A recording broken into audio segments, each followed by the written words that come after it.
Thank you very much. Good morning, everybody. Good morning, everybody. Nice to see you. Clearly, there's a few less around today. Clearly, you guys know how to party, and more power to you for that. Yes, it's my honor to speak to you this morning, to start off, I should say, about sustainability.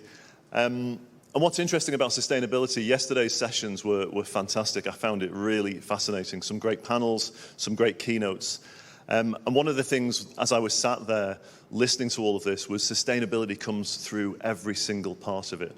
It's almost like the blood pumping through absolutely every element of your business is sustainability, or indeed it should be sustainability.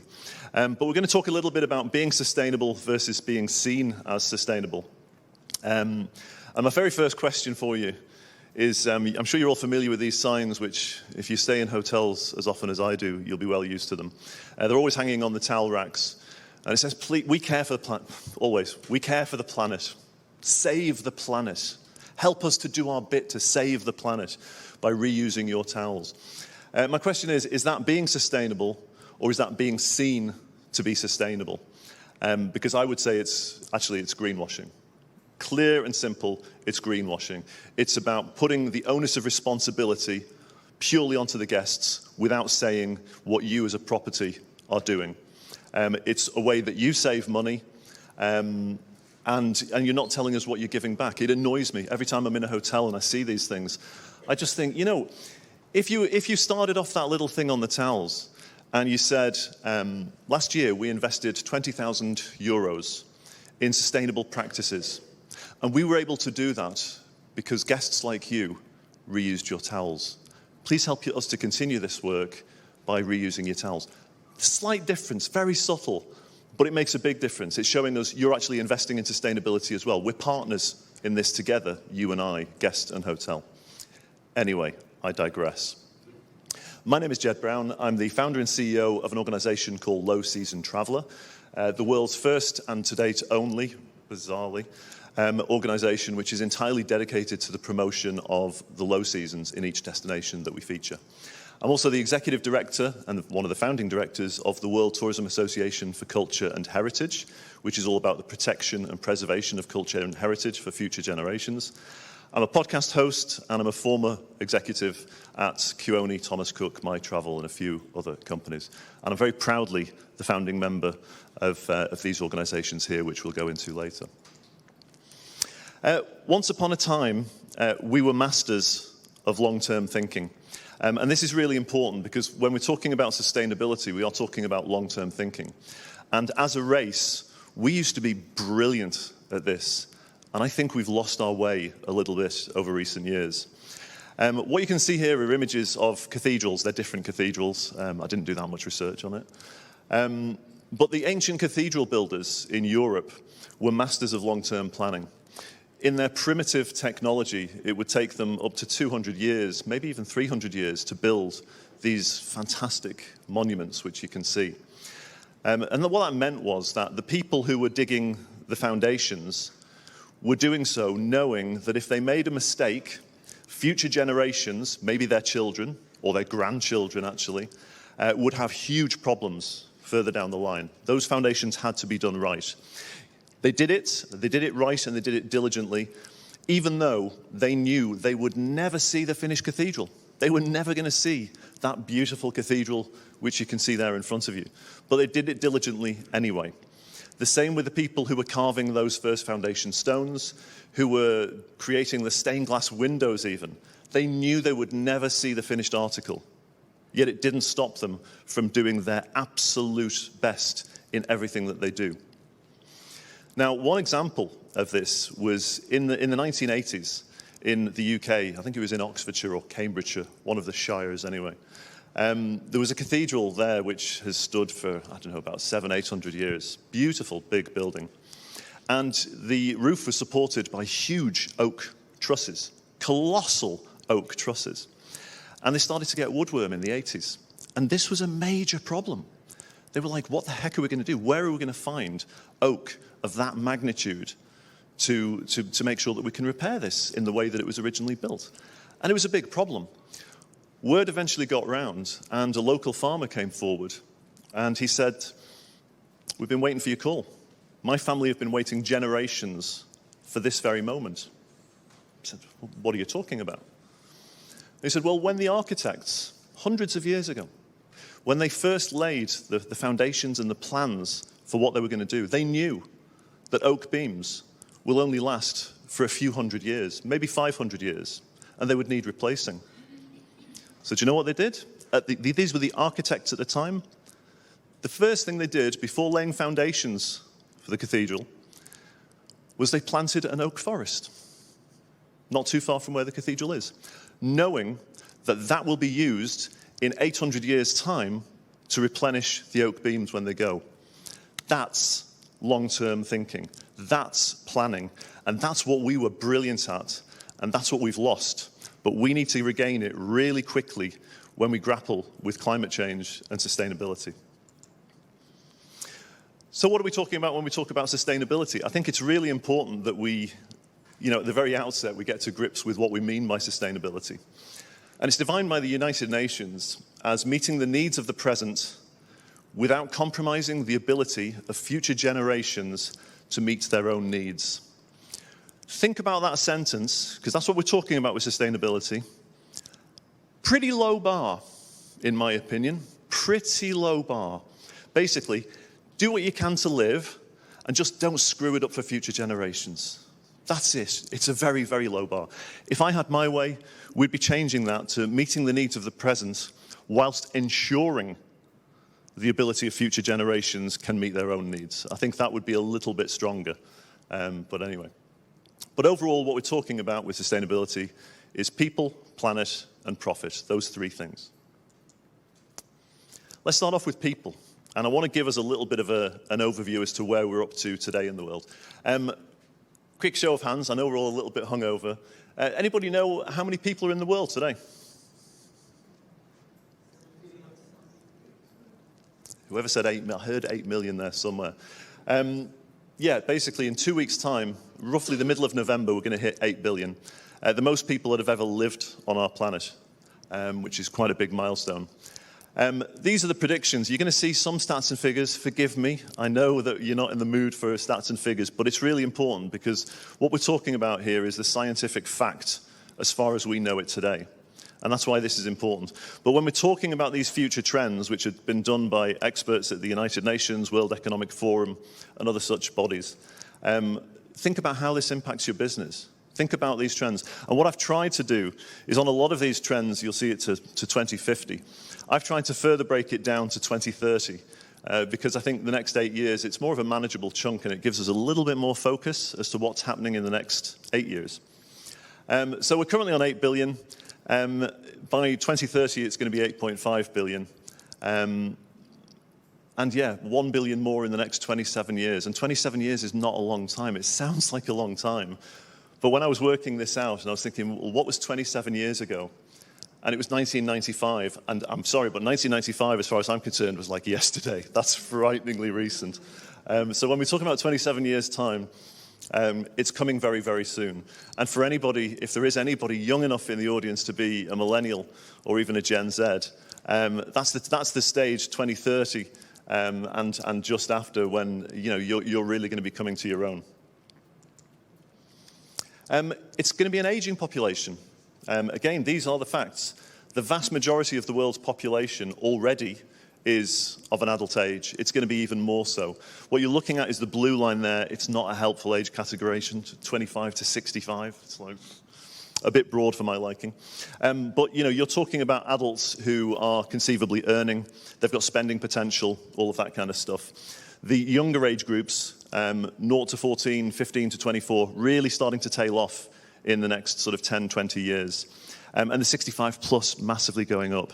So there's going to be an awful lot of the older generation in future years, probably governed by the younger generation.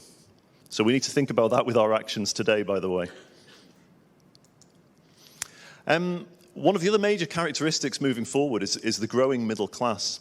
And when we talk about middle class, what we're talking about is people who've been elevated to such a degree where they've got their own home, they've got health and retirement security, college education for the kids, family vacations, they travel, once they get to middle class status and they're relatively comfortable, they have the ability to travel.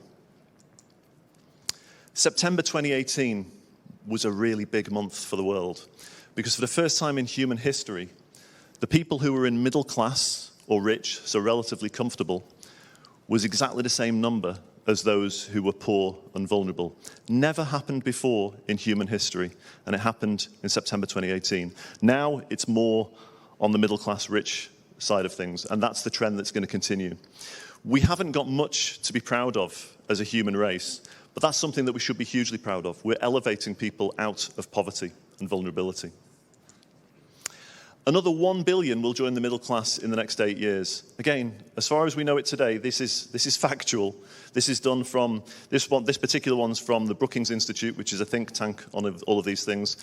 Similar figures with the World Economic Forum. I think they're predicting closer to 1.5 billion entering middle class. And that's in the next 8 years. At this point, I always like to highlight, we don't all deal in millions and billions. I don't deal in millions and billions. Maybe you guys do. I don't know. But I don't deal in millions and billions.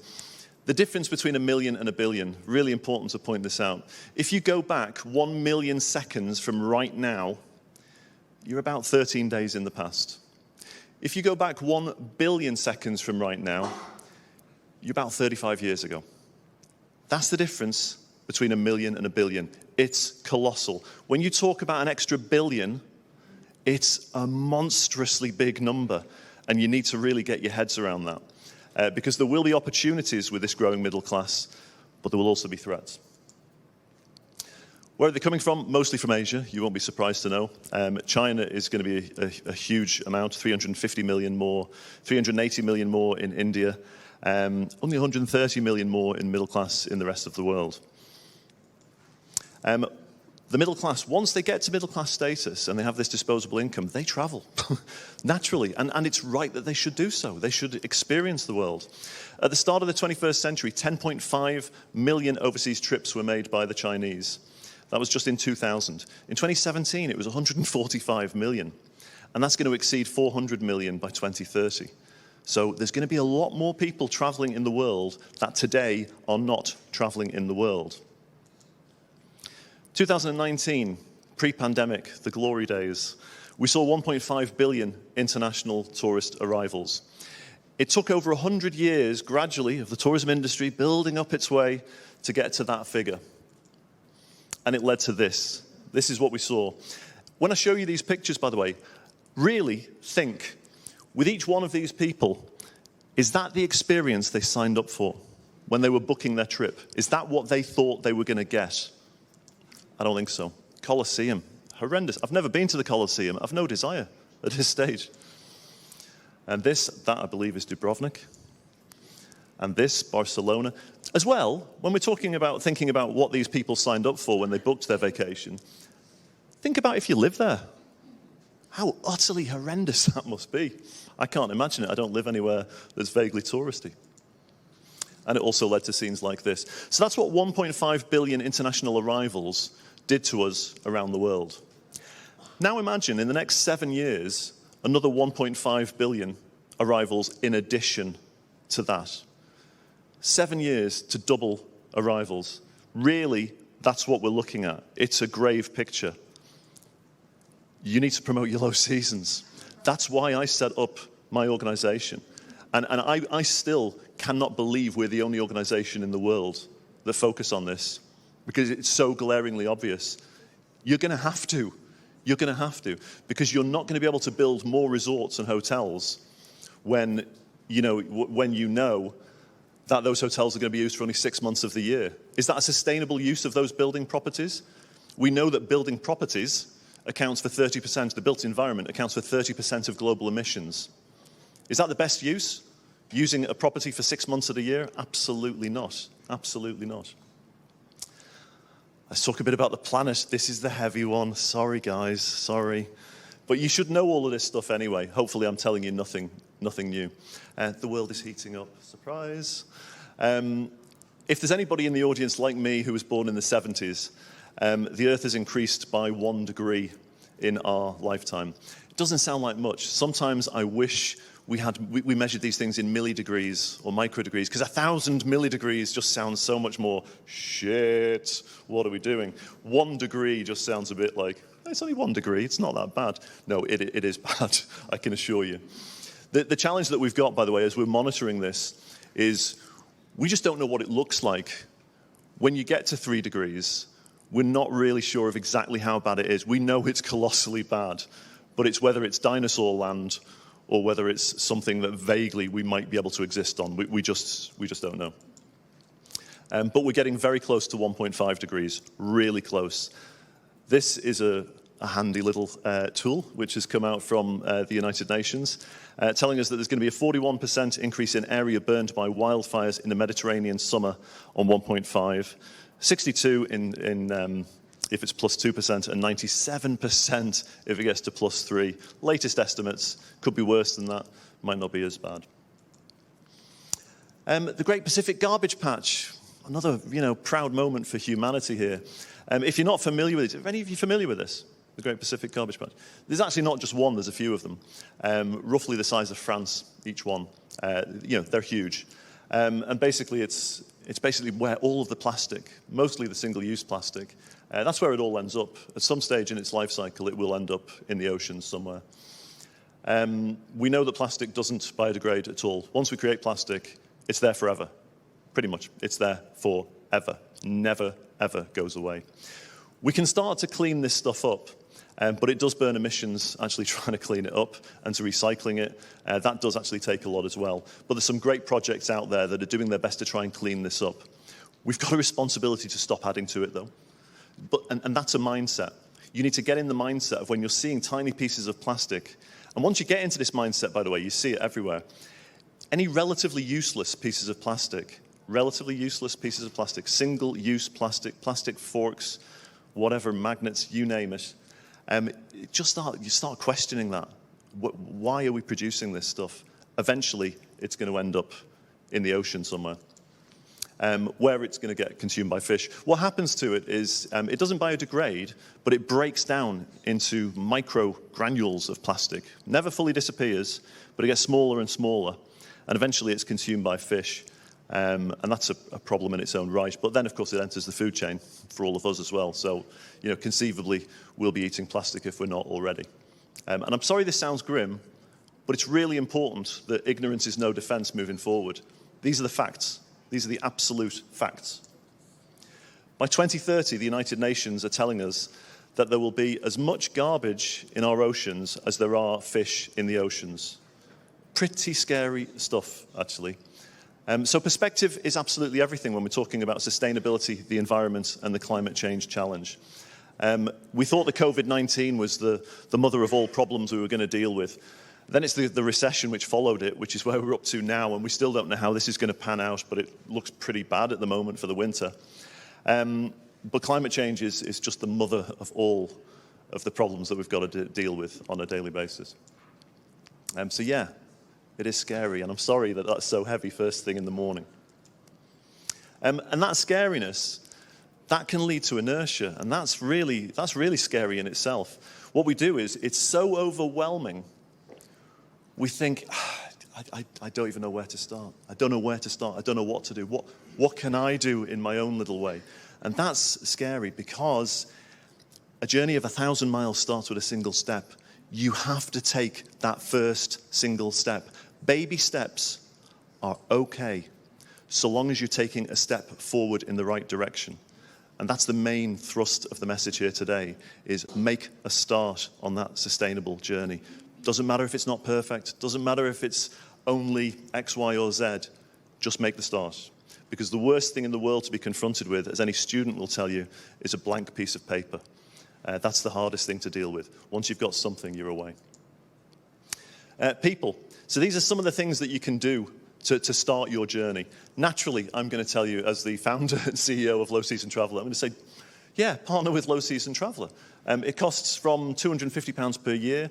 You're engaging with a new audience who are only seeking to travel during the low seasons, by the way. That's the audience that we're curating.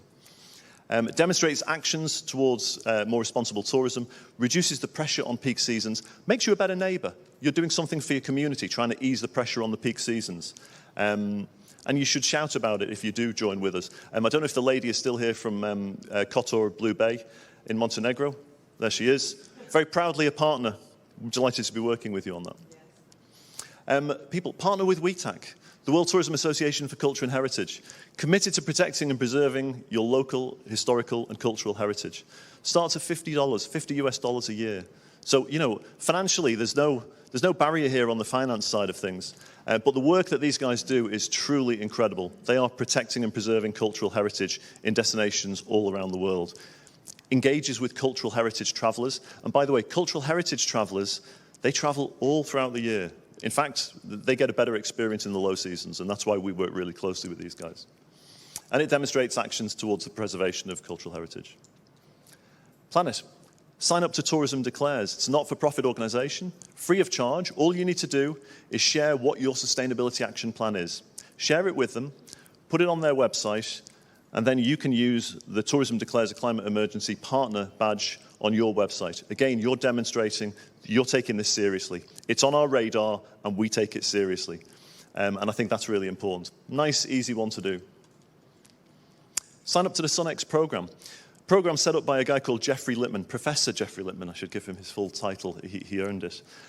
He used to be a Director General at IATA. He also was on the executive chairmanship of the World Travel and Tourism Council. Super, super smart guy. This program that he's set up with all of their different sort of colleagues, it's free of charge. You share your sustainability actions. You get a whole raft of really great resources to help you on your sustainability journey, all free of charge. You just need to sign up with these guys, put your pledge down there, and then start to use all of the resources. You also get to be a guest on the Climate Friendly Travel podcast, which I host, and that's actually a lot of fun as well. And it's great coverage for you. It gives you really good, positive PR. Reach out to Ecotel. This is set up by two Belgian girls, ladies. They're quite young, but they're super, super smart. But they can help you with your sustainability plan. They specifically help hotels and properties. They help them to get accreditation and certification. And they're really super knowledgeable, and they're very approachable as well. And if we do all of that, the profit side, ironically, when we're talking about business, is probably the easiest bit that will come into this. Because if we do all of that right, it will naturally lead to profit. Right now, I feel like sustainability is still a competitive advantage. If we do it right and if we communicate it right. Pretty much. I think we're very, very close, though, to it being the bare minimum. You're going to have that to survive. It's going to be demanded by future generations. Kids at school are learning about this stuff at a huge rate, and in the next 8 to 10 years, they're reaching adulthood, and they're going to be demanding this stuff. Or you know, hang your signs up and just kind of hope for the best, but I don't really think that is going to be much of an option. Getting towards the end now. Don't worry, I don't know how we're doing for time. We're okay? Okay, we're at the end. Okay, I'll whiz through this. Don't let perfect be the enemy of good. I love this saying. It was said to me by a manager years ago. Doing something good enough, making a good enough start is good enough. Don't not do it because it's not perfect. Until it's perfect, we're not going to do anything on sustainability. We need to get our ducks in line. Do something. Do something. Don't let perfect be the enemy of good. The next generation are coming, and they're coming in the next 8 to 10 years. On this slide, I was going to put, and they're pissed. But they are, and rightly so, and rightly so. We were talking yesterday about how you engage your teams in hotels or your DMCs or your tour companies. How do we engage them? How do we engage the younger generation? They're looking for a cause. They're looking for something to believe in. This is something that they can believe in because this is reality in their lifetime. The next 27 years is when they're going to really reach their maturity. This is something they can believe in, and it's something they do believe in, and this is something which will really get them on side.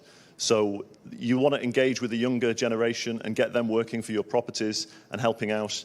Be really big on sustainability, and you'll find that they'll come actually a lot easier. That's me. Thank you very much. Sorry if I ran over. Please do reach out if you've got any questions. Thank you. Thank you, Mr. Brown. Thank you.